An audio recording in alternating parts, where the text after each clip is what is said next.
Hello, I'm Cameo George, executive producer of American Experience, PBS's flagship and longest running history series. Thank you for joining us. Today's Past Forward conversation explores the intersection of athletics and politics at the Olympic Games. It is inspired in part by our Emmy Award winning film, Jesse Owens, which airs on August 3rd at 9 p.m. Eastern, 8 p.m. Central on PBS. Jesse Owens is the story of the most famous athlete of his time. His stunning triumph at the 1936 Olympic Games captivated the world, even as it infuriated the Nazis. Despite the racial slurs he endured, Jesse Owens's grace and athleticism rallied crowds around the globe. Yet, when he returned home, his 4 Olympic gold medals could not spare him the indignities of Jim Crow. From the overwhelming symbolism of Jesse Owens competing in 1936 Nazi Germany to the Cold War proxy battle known as the Miracle on Ice in 1980, nation states have often ascribed geopolitical significance to participation in the Olympic Games. At the same time, individual athletes see the Olympic platform as an opportunity to advance their personal, political, and social goals. Today, we're asking the question, should athletes be allowed to express their beliefs even if they're at odds with the country's national goals or critical of the country they've been sent to represent? This is meant to be an interactive conversation. I invite you to write questions in the chat box. We'll answer as many as possible during the discussion. Before we begin, I'd like to acknowledge our corporate sponsors, Liberty Mutual Insurance and Consumer Cellular. I'd also like to acknowledge the Alfred P. Sloan Foundation, the Yawkey Foundation, the Robert David Lyon Gardner Foundation, the Documentary Investment Group, the Corporation for Public Broadcasting, PBS, our home station, GBH, and of course, viewers like you. Now, it's my privilege to introduce our panel for this conversation. Dr. Amira Rose Davis is an assistant professor of history and African American studies at Penn State University. She is the author of the forthcoming book, Can't Eat a Medal: The Lives and Labors of Black Women Athletes in the Age of Jim Crow. William C. Roden is a columnist for ESPN's The Undefeated and author of $40 Million Slaves: The Rise, Fall, and Redemption of the Black Athlete. Our moderator today is Jermaine Fowler. He is the creator and host of the Humanity Archive, a groundbreaking bi-weekly podcast exploring hidden and untold narratives in history. Thank you again, and please enjoy the conversation. Thank you, Cameo. I want to welcome Amira Rose and William Roden today. It's great to be here with you.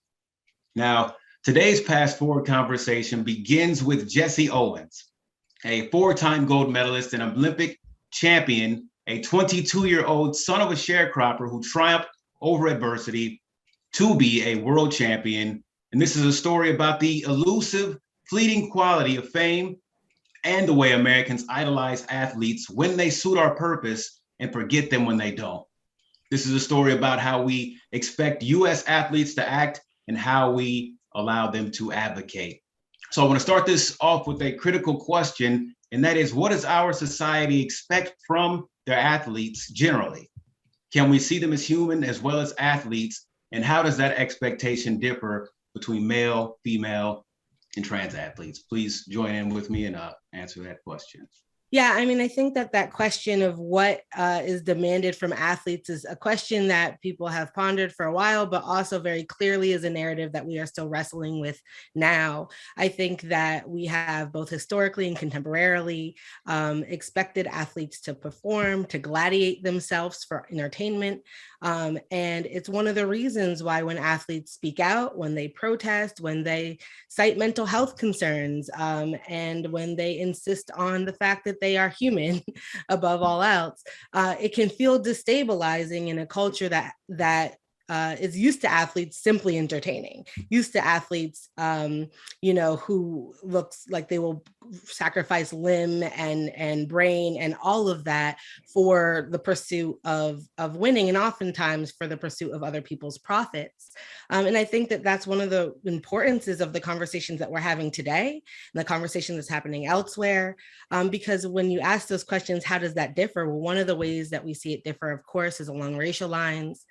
We see that expectation, especially with Black athletes, particularly Black women athletes. We see that with marginalized athletes of all sorts being put in positions where this is sold, athletic sports is sold as upward mobility or the way to find equality or, glory and a pedestal and all of that jazz. And for many ways, we can see how it's been a both and, where that might be the case. And there's another part of that conversation that all too often drops out. And so, yeah, we expect a whole lot. And I think that this generation, especially of athletes, as well as the fact that they're standing on the shoulders of giants who have made this assertion as well, have said, pause. We are not going to shut up and dribble, right? We're not just here to entertain. We are more than an athlete. We are human. And this is what we have to say. Absolutely. Yeah. William, would you want to chime in on that? Yeah. I mean, Amira is absolutely right. And actually, in your introduction, you sort of touched on exactly what we do to all athletes, particularly now in this era where money has become the highest value and everything is commodified. Whether you're white, Black, brown, green, or indifferent, we devour athletes and entertainers. We just devour them. We have this insatiable appetite, and we eat them up. We devour them. We use them. And then when they're done, either when they're physically exhausted, when they drop out, when they can't take it, or when they're not hot anymore, we throw them away. And I think that, I don't know how you guys felt, but I think this was really accented during the pandemic. Not like it's over, but during this period, when all sports were shut down. All sports were shut down. All the things we had been used to doing, going to the to the Final Four, going to the Super Bowl, going to these live events, suddenly we couldn't go anymore. And I think that it made us realize how much we miss being entertained. Yeah. Right. And then it just stoked this voracious appetite we've got. And so when you talk about the appetite and the expectations, we see that playing out now with Simone Biles and Naomi Osaka, right, where they're having all these pressures placed upon them and they're deciding to take a step back. What do you all think about that? Mm-hmm. Yeah, absolutely. I mean, the hashtag discourse around Simone, we see that very plainly, right? This narrative, a lot of people have been pointing to Carrie Strug, for instance, right, and saying she, who cares?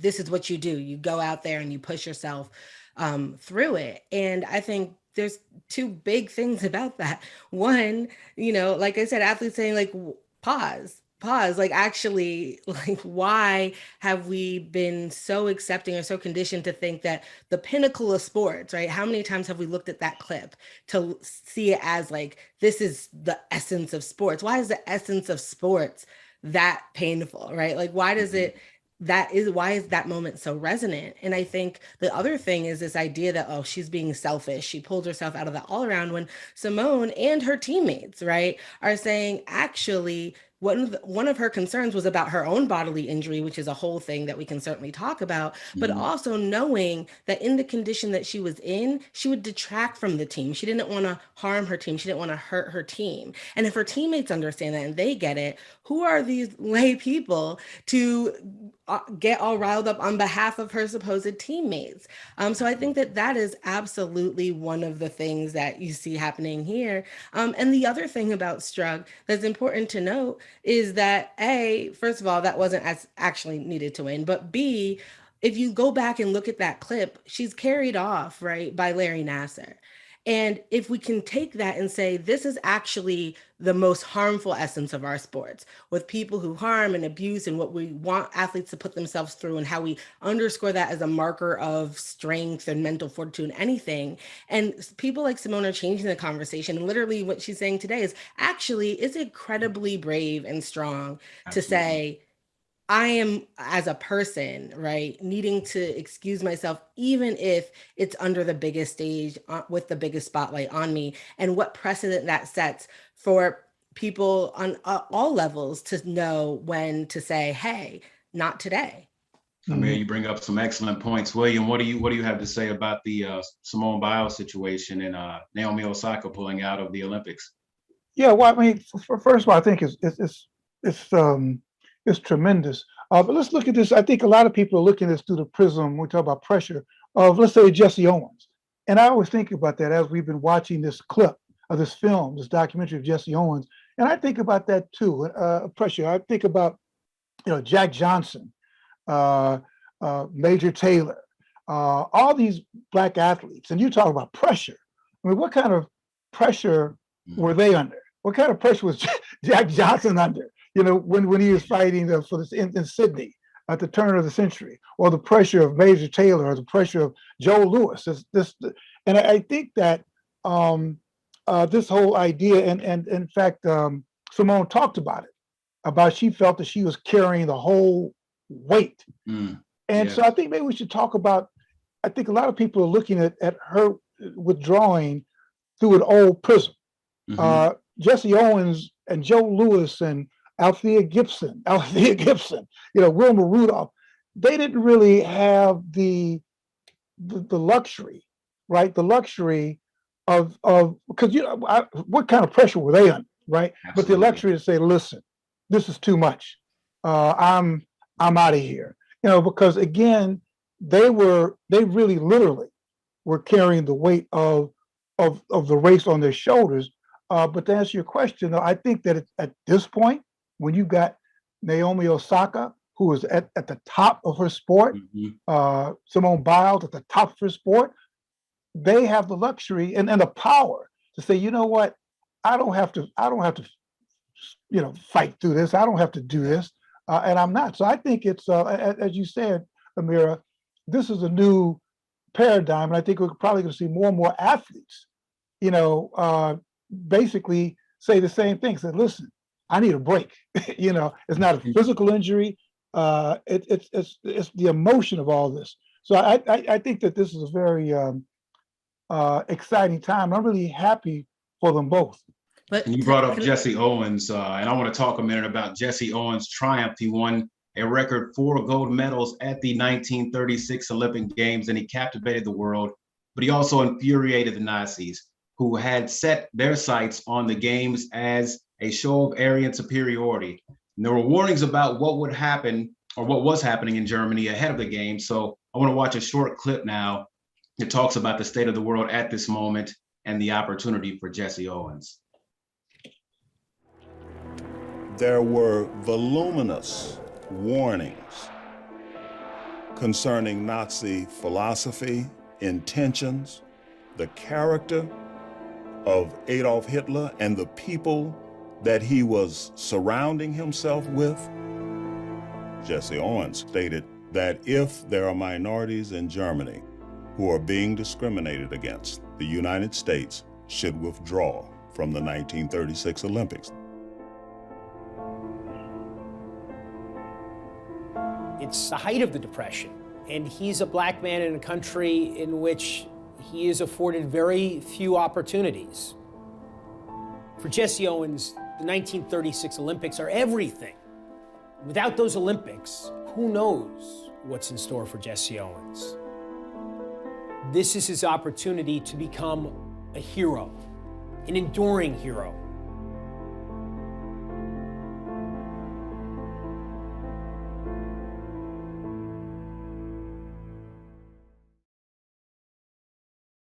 I think that at that time, sports was one of the most visible places, especially for Black Americans and actually Black folks across the world, to have visibility. And in a time when scientific racism is saying that Black folks are inferior in all things, it really doesn't work as well when you mentioned Jack Johnson, when Jack Johnson is beating people in the ring, or when you have people like Jesse Owens cleaning up over there in front of them, right, and winning in that fashion. And I think that the way that sports as an embodied practice, as like literally there's a starting line and you're going and we can see it, right? There is a winner, makes it, and it's one of the reasons why it made, especially for Black Americans who wanted to use it as a site of like muscular citizenship and assimilation and saying, hey, this is why we matter. It was useful just because of that, right? How are you going to say that about strength and about speed and all of this if we're beating you? And what we see, right, and what we start to see then is the goalposts begin to move. So it's, first of all, you're inferior and Jack Johnson is knocking people out. And so it's like, oh, no, he fights in a different way, right? And there's pathologies that are then read into bodies, which is, I'll definitely pass over to you, Bill, about thinking about muscles and things like that. But I think that this is an important moment because we can see as those ideas are being challenged, you also start seeing those goalposts float away to reinscribe a sort of cultural pathology and racism onto Black athletic bodies. Wow. Yeah, and the reality is that in the Black community, we knew this already. We knew that we could run, we knew that we could fly, we knew that we had power and strength. In our community, in the Black community, there was almost a spirituality to our physicality. I think the surprise came in Berlin. Because people are saying, talking about this Aryan supremacy. Well, and they were always saying, well, you didn't tell us about him. But I think that in our community, we always knew that. And these venues, whether it was Jack Johnson, remember when he was fighting, the myth then was, oh, if you hit a Black man in his stomach, they've got weak stomachs, so just hit him in the stomach. And you can see Jack Johnson openly letting Tommy Burns hit him in the stomach just so he could so to answer your question, we always knew that this was BS, always. And from then and even till now, as you said, Amira, sports for us, for African Americans, has always been this truth machine, right? Even now, when all these, we're talking about alternate truths and everybody's got their own truth. The reason why we dominate things like football and track and that is because there is no alternate truth, right? Yeah. You either cross the line first or you don't. You either grab the rebound or you don't. Now, there's another important question I want to get in here, and that is a lot of people have looked at sports as like this great escalator and this great elevator, right? Do you think that that's accurate? Do you think that sports has been that great escalator for marginalized groups and Black people?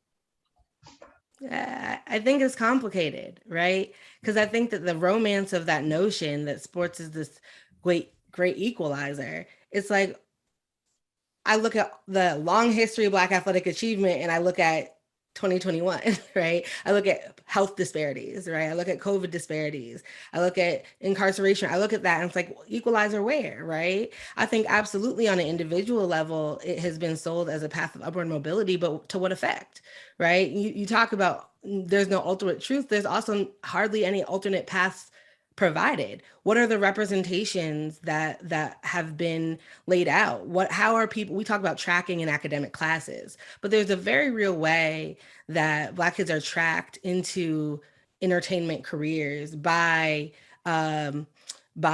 society, by representation, this is why, people say representation is just one thing. It absolutely is, but this is also the ripple effects of that.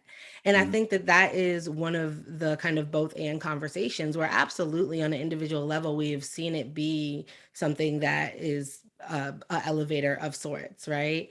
And we've also seen how, and that's one of the great ironies I find about people saying, oh, they can't speak up. It's like, well, the fact that anybody is looking at athletes and they're commanding such space is because of the pedestal that was constructed. They didn't build that themselves, right? And I think that, that is, it's a conversation about, are we talking about individuals and what path you're able to use? Absolutely. The Black women I study historically came from the rural South, and they used the only scholarships available to women in terms of athletics before Title IX were at Black schools, right? There's a robust sporting presence and opportunities for them. And they use that to go from the rural South to move into spaces where they have more options than domestic work or picking cotton, et cetera. And that's absolutely true. But now, do you think though, because you talk about women and representation, and I wonder, have people forgotten about Black Olympian women like Louise Stokes, right? You hear a lot about the male names, but you don't hear so much of the other, women names that actually participate in the Olympics and their stories and their struggles. So do you think they've been forgotten? Yes, short word. Short word answer. Yeah, no, I mean, I think that it's an important part of the conversation to remember people like Todd Pickett and Louise Stokes. And for those who are unfamiliar with those two names, first, I would implore you to go read about them. But second of all, they were supposed to be at the 1932 Olympics, right, Ellen? And this is a Olympics in which we see a huge number of Black athletes taking a part of, and yet they make the team and they are immediately treated to a Jim Crow, Jane Crow experience. They are given a segregated car to travel in. A lot of people like the great Babe Dietrichson from my hometown of Beaumont, Texas, who is in women's sports history, right? This titan because of how many sports she dominated, right? Like Babe also dominated in throwing water on her Black teammates and ostracizing them in many ways. And then most notably, of course, they were left off of the 4x1 relay and replaced with two people who had slower times in the trials than them to run and compete. And the Black press was infuriated. This was a moment that slipped out of reach for another moment of glory, right, of Black athletic achievement. And then in 36, you see them return again, right, to injury. So unfortunately, that's kind of where their story ends. And then the Olympics just get disrupted by the war. But as much as we're talking about Owens in 36, these two women are absolutely there as well. And understanding their story, we can understand all of the contours of power at play, but we also can see how gender was also impacting their experience at the Olympic Games. Now, William, I just wanted to get your answer on this question here. There's a positive story amongst the racism that Owens experienced at the Games and his friendship that he had with a man named Luz Long. Now, Luz Long was a German long jumper, and they are neck and neck in a final event. And Luz offers Owens some advice, and Owen succeeds, he wins, and then they join hand in hand on the platform. So I just wonder, or examples like this, what do you make of examples like this about that moment of humanity in the face of the larger scale racism? Well, I mean, yeah, you get the same thing in baseball with Pee Wee Reese putting his arm around Jackie Robinson. Yes, what you find out in these Olympic competitions, even today you had Iran playing the USA basketball team, and there was, given the tensions of our country, but there was plenty of sportsmanship, and athletes relate to each other much better than the governments do, and that's the same thing there. And it's the same thing with Max Schmeling and Joe Louis. They became friends. So you talk about the humanity, but that humanity, and this kind of gets back to your question, which I really would think that's important about what athletics has done for Black athletes. Yes, it's been great, but as Amir was just pointing out, yeah, it's been great in terms of catapulting a sharecropper's son, catapulting, if you look at Simone Biles, who was in foster care. Mm-hmm. Her mother was recovering from addiction. She was drinking water with her cereal. Mm-hmm. And now she's the world, this great stage because of her athletic ability. And there are countless examples of how sports has catapulted African Americans. The problem has been this racist infrastructure the sort of the white supremacy, particularly in this country, that doesn't allow African American athletes to be truly free, you know, right? So, yeah, the Les Long thing was great humanity, but the larger question, and I think we'll get to it later, is the hypocrisy of these major events and how that keeps Black people boxed in to this white supremacist infrastructure. Absolutely. And I want to pivot here and take this conversation into talking about athletes as activists. Now, Jesse Owens has a brief moment of activism before the 1936 Olympic Games that is quickly squashed. Now let's watch a clip from the film now. Jesse settled into a strict training program to prepare for the Olympics.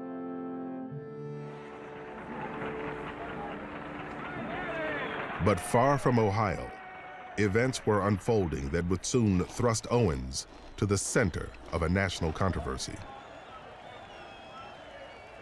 There were broad-scale discussions in Europe, in the United States, and Canada about whether or not teams should go to Berlin to participate in those games. There were warnings about the absolutely vile and explosive anti-Semitism that was coming out of the Nazi regime. So it's not like this wasn't obvious. During this period, America and Germany still had cordial diplomatic and economic relations, which the Roosevelt administration did not want to upset. So the government's position was to take part in the games. But a growing movement of Americans, cutting across all religious and racial boundaries, urged U.S. athletes to boycott the Berlin Olympics.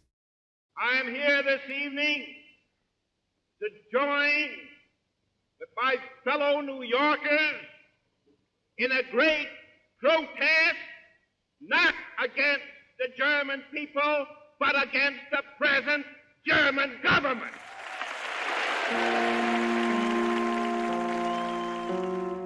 Owens had never seen himself as a spokesman. But as the movement for a boycott grew, the NAACP convinced Owens to take a public stand. Jesse Owens stated that if there are minorities in Germany who are being discriminated against, the United States should withdraw from the 1936 Olympics. That was his expressed sentiment. But he gets a stern talking to from Larry Snyder, telling him, you know, what are you, crazy? This is your chance. You have to seize this opportunity. You're going to the Olympics. Aber die Empörung in den Vereinigten Staaten führte dazu, dass sich das American Olympic Committee gezwungen sah, eine Kommission nach Europa zu schicken, um die Verhältnisse in Deutschland zu studieren. Aber die Kommission bestand nur aus einem einzigen Mann, das war Avery Brundage, dem Präsidenten des AOC. Avery Brundage was not only the president of the American Olympic Committee, which oversaw relations between the U.S. Olympic team and the International Olympic Committee, but had strong ties to the AAU, the Amateur Athletic Union, the governing body for all amateur sports in the United States. Avery Brundage was an admirer of Nazi Germany. He was someone who believed that there was a Jewish communist conspiracy to keep America out of the games. Brundage returned from his trip and declared the Nazis to be fit Olympic hosts. He criticized supporters of the boycott, calling them un-American alien agitators and stooges, and pressured American athletes to put representing their country above all else. The U.S. boycott fizzled. The Olympic Games belong to the athletes and not to the politicians. And speaking for the American Olympic Committee, I can say definitely that there will be teams representing the United States in the 1936 Games. Once that decision was made, people who had sentiments to the contrary, including Jesse Owens, were simply instructed to essentially shut up and represent the United States of America.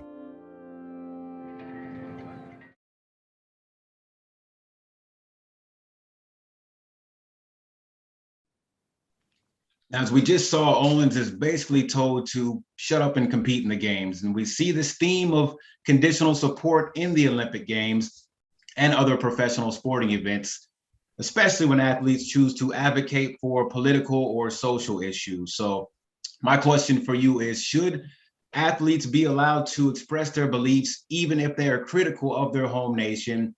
How does this conditional support impact Black athletes in particular? Yeah. Well, the thing about that clip, that was maybe one of the last times that that Jesse began to show some backbone and back down. Then later on, if you remember, after the Olympics, Brundage had the American athletes tour Europe, right? And it was awful. It was pure exploitation. To tour Europe, no money, terrible lodgings, the whole thing. And Owens, to his credit, said, "No, I'm going home," even when they said they were going to suspend him, which they did. So yeah, I think that again, it kind of gets back to this whole idea of this: you could be whoever you want, but the system can break you down. Yeah. Particularly Black athletes, and that's why 68. I mean, that's not what we're talking about. That's why 68 becomes very important when athletes, particularly as Smith and Carlos, say, enough of this hypocrisy. We're demonstrating. Yeah, absolutely.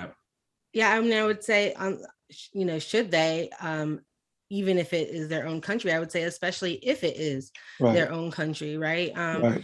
And I think that is really important. One, again, the theme, they're human, and being very fast does not mean that you don't have that you give up your right to speak and have an opinion, and especially to speak out. Not only that, but one of the things Bill mentioned, the 1968 and the Olympic Project for Human Rights, born out of Dr. Harry Edwards and San Jose University, Speed City, right? The idea is, hey, we can't go to the UN and have the UN listen to us about what we're seeing in the world about the condition of Black Americans. But we know, because of the way our athletic labor is prioritized and used, that we know that the eyes of the world will be on us, right, on the Olympic platform. And it's not just the OPHR that makes this calculation. Many people do, which is why you see international athletic events continue to be the site of protest. And I'm not just talking about the Olympics. I'm talking about, for instance, the Pan American Games. I'm talking about in 1966, the way that Castro used the treatment of Afro-Cubana women, right, who were being barred by the United States and entrance in Puerto Rico for the Pan American Games as an example of American imperialism, and then use their winning to talk about how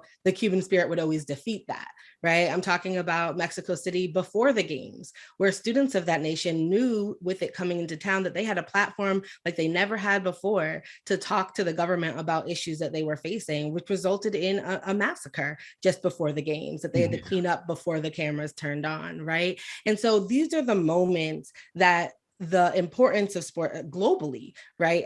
We talked about 68. Not only did Tommy and John protest, but of course, other Black people on the team, including Black women, but also you had a gymnast from Czechoslovakia, right? Vera, and I can never pronounce her name correctly. I don't want to butcher her last name, but who is protesting the invasion of her country by the Soviet Union. And so she gets to the medal stand and she looks away, right? And so these are the moments that we can track their history. We can look at how athletes have said, hey, this is a moment where I'm going to stand in that gap between the ideals you're professing and what they remain to be. And the reason why the IOC and people like Brundage end up becoming part of that is because they are not these kind of like neutral arbiters of this, right? They are very much insisting that this space, the Olympic space, is apolitical, despite the fact that they are constantly bringing their own politics into it and making their own political decisions. And we just go back again to what gets labeled political and what doesn't.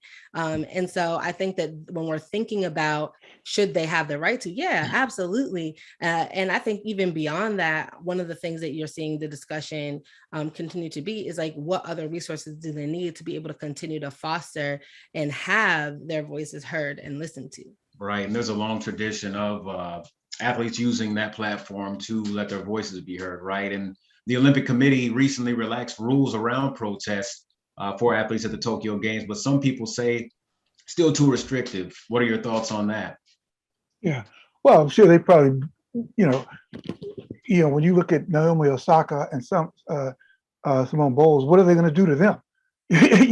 What are they going to do? And that's the problem when you have these very powerful and very wealthy athletes come to this movement. You've lost your leverage. I mean, if the NBA players want to protest, Yes. what are they going to do? What are they going to do when they decide to protest on the stand? Kick them out the Olympics? Exactly. So they're really losing that sort of power, and it goes into athletes in the NBA, basically forcing these leagues. These leagues they have a dilemma because you've got these high-profile, powerful guys who are now looking at their peers getting murdered in the street, murdered by police, and saying there's no difference between us and them, and we're going to protest. So you see not just the Olympics, but you see a lot of these organizations changing their tune and basically just praying, that there's some degree of restraint. So I'm curious to find out what the protests look like through the rest of these games, and then moving into like the NFL season. But yes, so I think from the time we're looking at Owens until now, athletes, particularly Black athletes, have been tremendously empowered. Do you think there's an expectation on Black athletes to say something? Because I know a lot of sports figures get backlash for not speaking up. I remember during the era of Michael Jordan, a lot of people will give him flack for like not speaking up against political or for political issues or against certain things. Do you think there's an expectation for people to use that platform to speak up about issues? Yeah, well, I think that the great thing about LeBron James is that he kind of gave athletes, particularly Black athletes, back their voice. Mm-hmm. And I think that Michael kind of took it away. In other words, his model was basically shut up, be apolitical, and make the money. Yeah. And but I think LeBron and athletes of his generation have basically changed that model. Yeah. And I have one more question before we get into some Q&A. And I want to know, we have corporations now that are subsidizing and supporting protests and social justice movements. Do you think this undermines the movements themselves and the causes that these athletes are, standing up for? Amir, I'd like to hear what you have to say on that. Yeah, I mean, this is where it gets really complicated and messy, and you got to get into the mess and kind of untangle some things, right? And to bring this kind of full circle with the last question too, because it's absolutely a part of that. Mm-hmm. The IOC, for instance, is saying you can't wear Black Lives Matter at the games, but you can wear words like freedom, equality, education. I don't know what these things mean, right? Right. And I think that that's really instructive. Why? Well, let's consider league responses, even leagues like the NBA that lean into woke branding. One of the things that we saw in the wake of George Floyd's murder is a corporate response from all sectors of society, including sporting, institutions. And I think that what we can see there is that there's always kind of a game, even for the leagues that look like they're the most progressive, to see how much power can they really give, how much space and how much voice can they give to the athletes while still retaining control and profit. Right. And so what you see even in the NBA is the warm-up jerseys with words like freedom and education, and again, decontextualized, right? And there's a way that corporate sponsorship of things really does compel us to consider these questions. What is kneeling if it's not disruptive? Is this pre-planned and agreed upon, part of the pregame, right? Mm-hmm. What does it mean, right, to have promises about voting arenas that then after the news cycle, are harder to follow up upon? And I think that this is, to the point you made about athletes getting their voices, I think it's really instructive to find sometimes those athletes who the narratives missed, because they tell us a lot about power. So Jordan absolutely was setting, right, the standard, because the NBA knows their league runs through their superstars. Mm-hmm. But what happens if we think about Craig Hodges? What happens if we think about Craig Hodges talking about, hey, let's talk about who's building your Nikes. You really want to talk about empowerment? What if we open up, jobs for folks to build it here in the United States? What about thinking about Rodney King? Like, what does that look like? And watching his disposability, right, as Bill mentioned at the beginning, you get kind of tossed away, lets us know a little bit about power. So too, does it require us to think about the blueprints that we have in front of us in the Trayvon generation, which these athletes are a part of just as activists are. And that's why for me, the WNBA is so instructive as a blueprint, right? Because they were, as a league, first of all, always needing to grind because of the state of women's sports in this country. But beyond that, at the same time that the ESPYs were putting NBA players on the stage to get awarded for speaking out, they were finding WNBA players who had been wearing black shirts, who had been shutting down pressers to talk about police brutality, who had been doing the work months before Kaepernick took a knee and months before, their peers in the NBA got on stage. And the fact that you have an institution that would find them, right, because symbolically that's not a place of investment. But what did they do as a league? Tina Charles showed up to get her Player of the Week statue wearing the protest jerseys and saying to the W, hey, you have all this energy for all these other causes that we also support, breast cancer and Pride Night, but your league is so predominated by Black women who are telling you that you need to do more. And what it did is that when they went to the table to renew their collective bargaining agreement, which is what they played under last year under the Wubble for the first time, this is a labor situation. They infused that document with the league. It is so player friendly.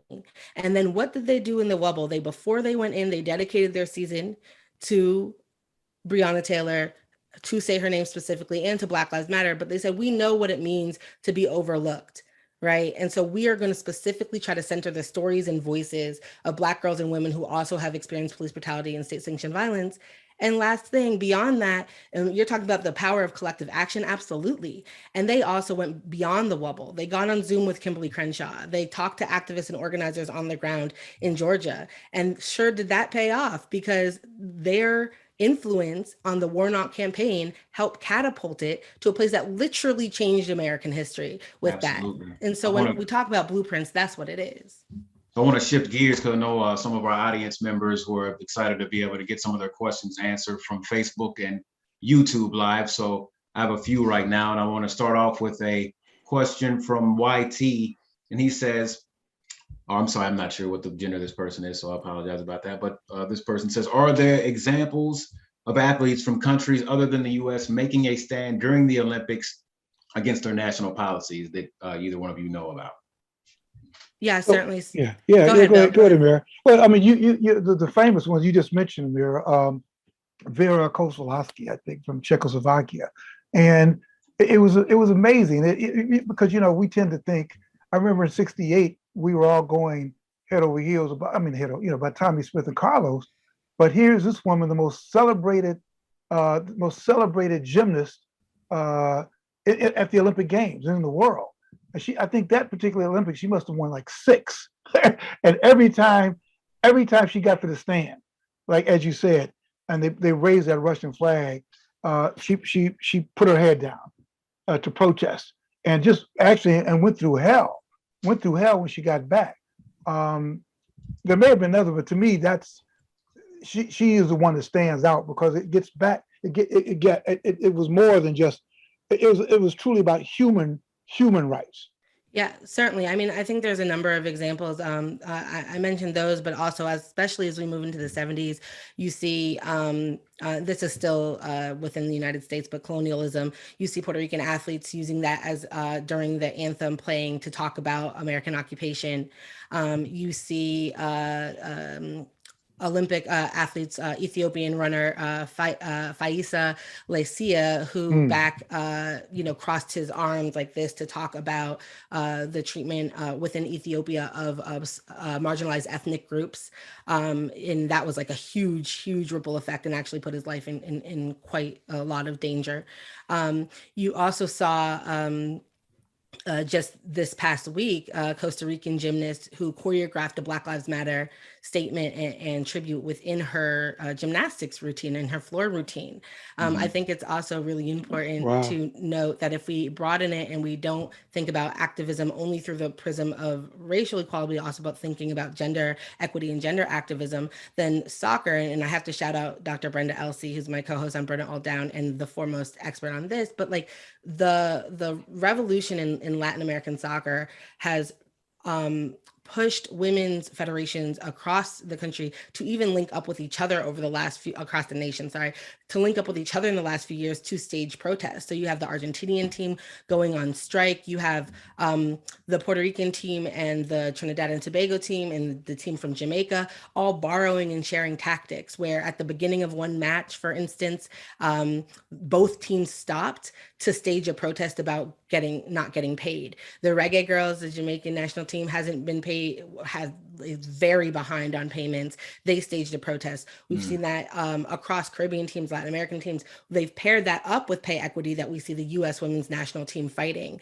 And you saw Ada Hegerberger, who was the foremost women athlete she was going to get an award. And she actually straight up was like, I'm not participating in the World Cup. I'm not going to be used by my federation, who refuses to invest. So I think that if we take a broader lens, we also have a number of examples in which athletes are protesting against their own federations for a range of things, whether it's about treatment of marginalized people within their country or about issues of pay equity as well. Yeah, absolutely. I have another question for Nancy on Facebook, and she wants to ask you all, what would you say to someone that says that athletes are there to represent their country, but they're not there to represent themselves? Well, if I understand the question correctly, that's essentially what Simone Biles said. She said that she's representing herself, not the federation. And you know, I think that, and I don't know what you guys think about this, but for me, the whole Capitol riot on January 6th, and what was stunning about it, relative to the flag and who you represent, was, if you notice, there were so many of these United States flags on display among the rioters, and it just raises the question of what United States do we live in? So before you're an athlete, typically you win and you go grab the flag. And I don't know if I'm a black athlete or an athlete of color, so that's it, I got to think 3 or 4 times before I go and grab that flag. And gets back to your question, am I representing this country? Which country? Or am I just representing myself, hard work, my community, And representing your country doesn't mean you have to romanticize it, right? And like, it is this country, warts and all, right? And I think that that's one of the things that many athletes have always articulated, which is, first of all, I'm representing my experience of the country, for sure. Recently this happened with Gwen Berry, where she's been very clear, right, that she never said she hated this country. She never said she competes with a huge USA on her uniform, right? That's not what it is. It's that her and how she finds her meaning and what it's grounded in.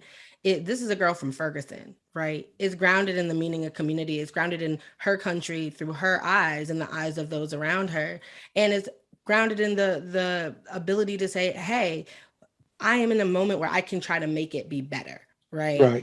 And I think that oftentimes when people have these feelings of what we understand to be patriotic or what we think the country represents, I think that it's always good to pause and say, is this informed by my experience or a larger understanding of what, for instance, America is? Because the country looks very different through all of our eyes. But I think the most tremendous thing about many Olympic athletes that I've talked to, including, ones from past games all the way back to the 60s, is that dual feeling of I'm in a position, right, to actually like competing for my country enough to compel it to be better. You don't work on something that you don't, like that is a form of representation, but we just need to expand perhaps our definition of what that looks like, and why would we want to require unyielding, uncritical love of a Yes. nation.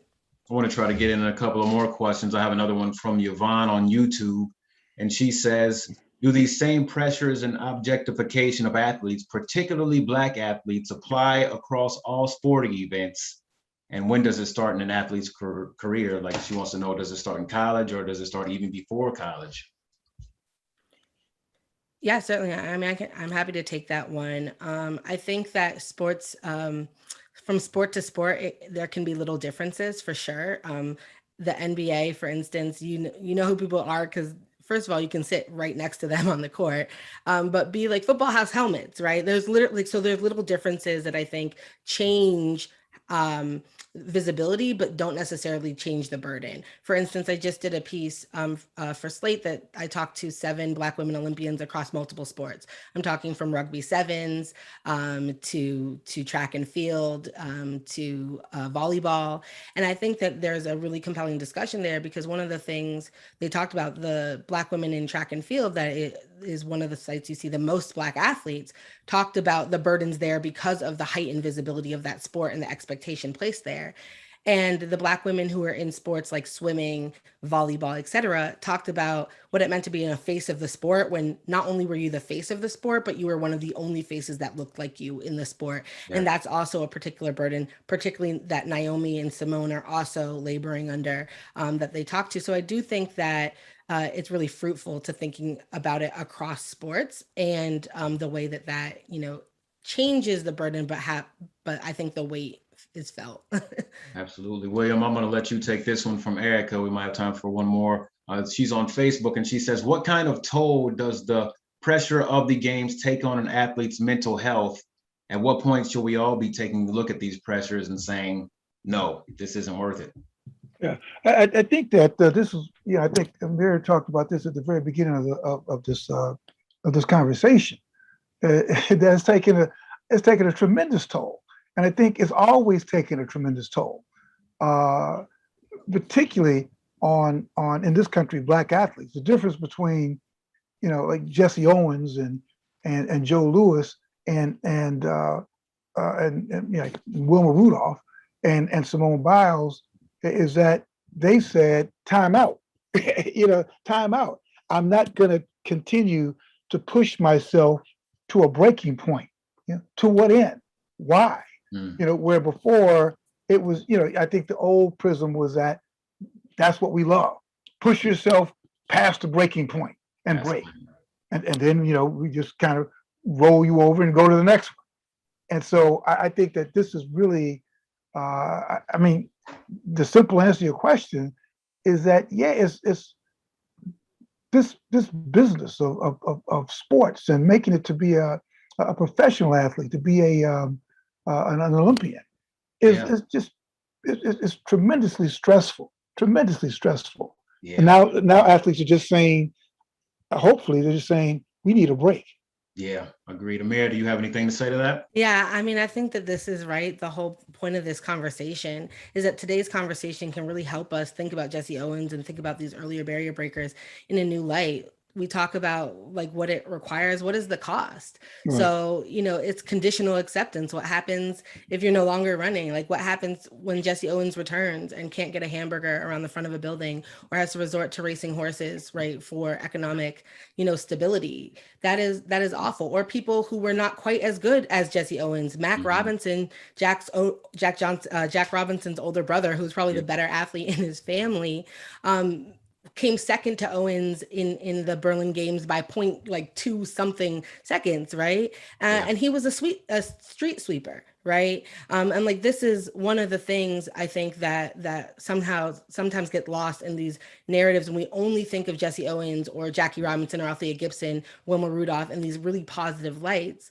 because we don't see the cost. Althea Gibson not only broke barriers in tennis, but also in golf. But at the end of her life, she was fairly recluse. She said, you call me the queen of the court, but I can't eat a crown, right? That's an articulation of this heaviness of that feeling. Jackie Robinson, right, died fairly young and wore the heaviness of that burden, talked very clearly at the end of his life about what it costs to be that symbol and how he tried to push back on that. Debbie Thomas is living in the trailer, right? Broke barriers in swimming. If we look at this, and this is not to depress everybody, right? But it is a way to say the conversation we're having now is not to say that there was a different sort of toughness or whatever, but that this conversation is actually requiring us to look at the cost and think about if we want to uproot these kind of foundational ideas about sport. And the last thing I'll say is, like, I talked to a few Olympians from the 64 and 68 Olympics this past week, and a few said, this conversation is inspiring because there's things that I have never said that I'm ready to talk about, right? That I have smiled, I have been a useful symbol. And even as we disrupted it then in the 60s, right? I think one of the things that happens is that this is inspiring because it allows athletes also to to find their voice and to talk about things they had been conditioned not to.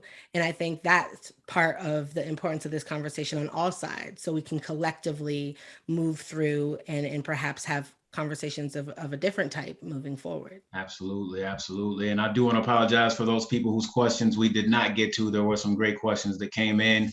The final question I have for you all is, I know you're both thought leaders in this space. What are you all working on? What should people be looking out for from you as this conversation continues to evolve? Good question. Well, that just trying to find the next column. But I actually, I'm working on a piece about, name, image, and likeness, and through the prism of the Big Ten commissioner, and how he made a very principled decision last year this time to basically cancel the season because because it was the right thing to do, and how much heat he got for it. So it's really the problems of right now in this context of where money has become the highest value. How do these sports leagues balance health and welfare with money? And everybody's basically opting out for the money. Appreciate that. Amir, what do you have going on coming up? Lots of stuff, of course. I'm finishing my book, Can't Eat a Medal, The Lives and Labors of Black Women Athletes in the Age of Jim Crow, which talks about people like Wilma Rudolph and Naomi Tyus and Earlene Brown, names you might know, but some you won't. And it's really a labor history. And so you can look for that next year. And I, of course, have the podcast Burn It All Down going. We have a huge 2-part Olympic preview of every single event. Yes, like every single sport climbing. Go listen, find out everything you need to know about that, as well as some other conversations with Black women Olympians, current and past, that will be dropping throughout the summer. And then lastly, audio documentary that's revisiting the kind of disposability of Black women athletes, centered on some people that we probably know very well and are right about now asking, hey, whatever happened to fill in the blank? And so that is in production as well. So lots of things, of course. Well, I can't tell you how much I appreciate you both, Amir Rose, William Roden. You two are like walking libraries. It was so enjoyable and informative to be here with you today. And I want to kick it back over to Cameo George with some closing remarks. Thank you. Thank you for joining us today for this important and timely Past Forward conversation. Jesse Owens is airing on select PBS stations on August 3rd at 9 p.m. Eastern, 8 p.m. Central, and will be available to stream on AmericanExperience.org on that date. You can watch our Past Forward conversations anytime on our YouTube channel or on our website. And if you liked what you saw today, please go ahead and hit subscribe on our YouTube channel and sign up for our events newsletter. You'll be the first to know about new conversations, starting with our August event, delving into the history and future of space exploration. Thanks again.